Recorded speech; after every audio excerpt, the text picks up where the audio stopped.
Colette, les vrilles de la vigne. Autrefois, le rossignol ne chantait pas la nuit. Il avait un gentil filet de voix et s'en servait avec adresse du matin au soir, le printemps venu. Il se levait avec les camarades dans l'aube grise et bleue, et le réveil effarouché secouait les hannetons endormis à l'envers des feuilles de lilas. Il se couchait sur le coup de 7h, 7h30, n'importe où, souvent dans les vignes en fleurs qui sentent le réséda, et ne faisait qu'un somme jusqu'au lendemain. Une nuit de printemps, le rossignol dormait debout sur un jeune sarment, le jabot en boule et la tête inclinée, comme avec un gracieux torticolis. Pendant son sommeil, les cornes de la vigne, ces vrilles cassantes et tenaces, dont l'acidité d'oseille fraîche irrite et désaltère, les vrilles de la vigne poussèrent si dru, cette nuit-là, que le rossignol s'éveilla ligoté, les pattes empêtrées de liens fourchus, les ailes impuissantes. Il crut mourir, se débattit, ne s'évada qu'au prix de 1000 peines, et de tout le printemps se jura de ne plus dormir tant que les vrilles de la vigne pousseraient. Dès la nuit suivante, il chanta pour se tenir éveillé.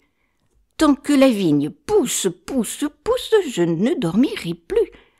Tant que la vigne pousse, pousse, pousse. » Il varia son thème, l'enguirlanda de vocalises, s'éprit de sa voix, devint ce chanteur éperdu, enivré et haletant, qu'on écoute avec le désir insupportable de le voir chanter.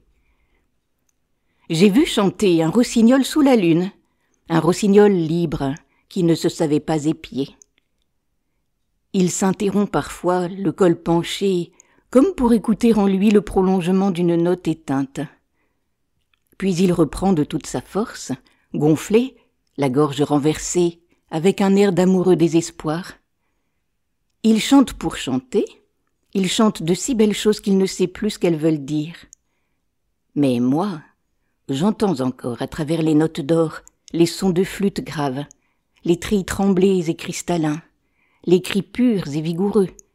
J'entends encore le premier chant naïf et effrayé du rossignol pris aux vignes de la vigne, tant que la vigne pousse, pousse, pousse. Cassante, tenace, les vrilles d'une vigne amère m'avaient lié, tandis que dans mon printemps je dormais d'un somme heureux et sans défiance. Mais j'ai rompu, d'un sursaut effrayé, tous ces fils tors qui déjà tenaient à ma chair, et j'ai fui. Quand la torpeur d'une nouvelle nuit de miel a pesé sur mes paupières, j'ai craint les vrilles de la vigne, et j'ai jeté tout haut une plainte qui m'a révélé ma voix. Toute seule, éveillée dans la nuit, je regarde à présent monter devant moi l'astre voluptueux et morose. Pour me défendre de retomber dans l'heureux sommeil, dans le printemps menteur où fleurit la vigne crochue, j'écoute le son de ma voix. Parfois, je crie fiévreusement ce qu'on a coutume de taire, ce qui se chuchote très bas, puis ma voix languit jusqu'au murmure parce que je n'ose poursuivre.